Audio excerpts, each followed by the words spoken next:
Socrates and Plato are two of the most well-known ancient Greek philosophers, so let's just see a little bit about who they are. Socrates lived from 469 to 399 BC.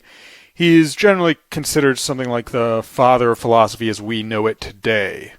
He takes what the pre-Socratics or earlier Greek philosophers were doing and transforms it in various ways. And the way that he transformed it really affected the whole Western tradition after him.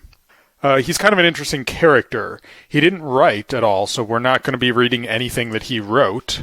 But his followers, or students, although they weren't at a school or anything, they just hung out with him as he walked around the city and talked to people. And so these followers wrote dialogues about him.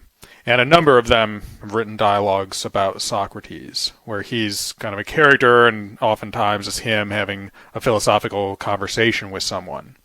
And one of the radically different things he does is he's really the first to be focusing on ethical questions and on questions of how do you want to live your life. And there's we have older wisdom traditions that do this as well, like traditions in the Hindu and Buddhist schools as well as in the Egyptian. So it's not like Socrates is the first person ever to ask these kind of questions. But in the Greek tradition, he definitely turns things in that direction. He focuses mainly on how should we live, what's right and wrong. And that stays with philosophy in the Western tradition. One other point about Socrates I want to mention is how he died. He ended up dying as for philosophy, as something like a philosophical martyr. So here's basically what happened. Socrates went around having conversations with people, questioning them on what they knew, how they were living. That questioning ended up annoying a lot of people. And so Socrates did that with a lot of people throughout the city. And obviously, because he did that to powerful people, to people who didn't have any power, right, he would talk to basically anyone. And so since he got some powerful people mad at him, they end up bringing charges against him and claiming that he was corrupting the young by teaching the young to go around and, argue with the authorities, argue with their parents, and to question kind of the established norms and customs. And so they accuse him of corrupting the young in that way, and they also accuse him of impiety, he doesn't go along with what we all believe. They say that he makes up new gods. He denies that, but they're kind of saying, he's kind of not going along with what everyone does. So he denies both these charges. He thinks they're both false. He's been falsely accused here, but it doesn't matter. In the end, the jury sentences him to death. And they sentence him to die by drinking poison. So Socrates dies because he goes around practicing philosophy in the sense of forcing people to examine their own lives. And that made a lot of people mad.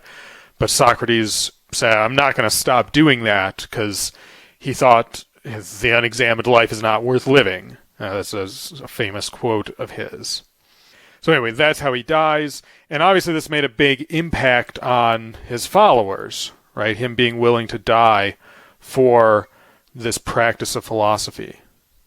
One of his followers, and the most famous one, is Plato. He's the one who wrote the most and the best known Socratic dialogues. So most of these dialogues of Socrates, they're coming either from Plato or from Xenophon. Other people wrote Socratic dialogues as well, but we usually only have fragments of those.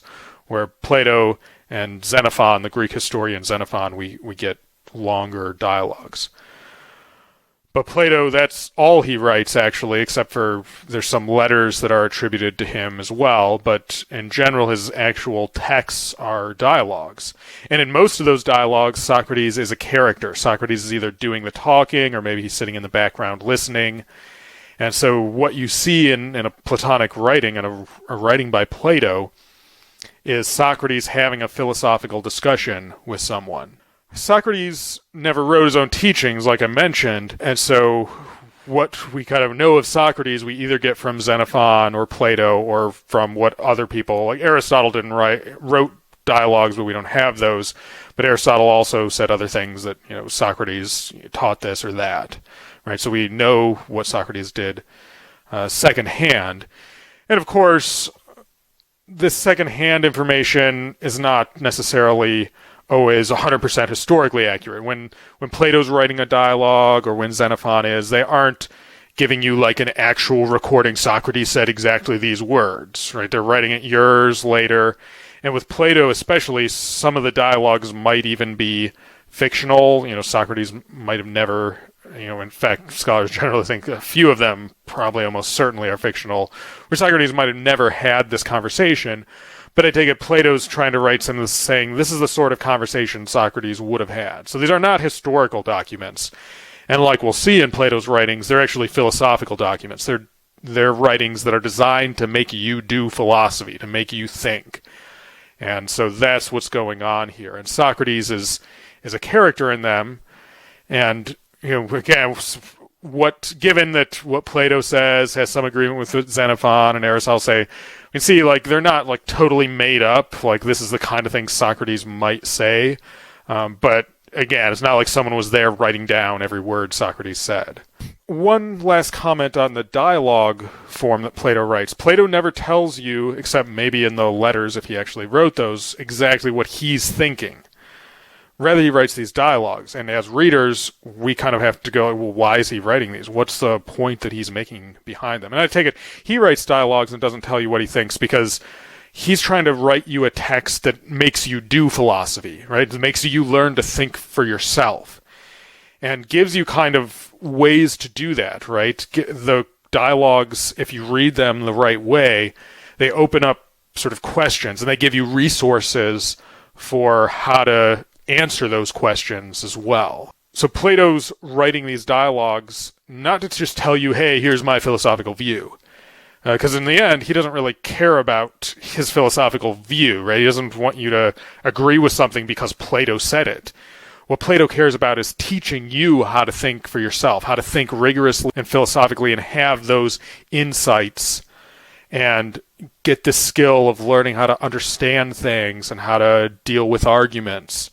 That's what he's trying to do. They're documents that are meant to teach, not just to give you information.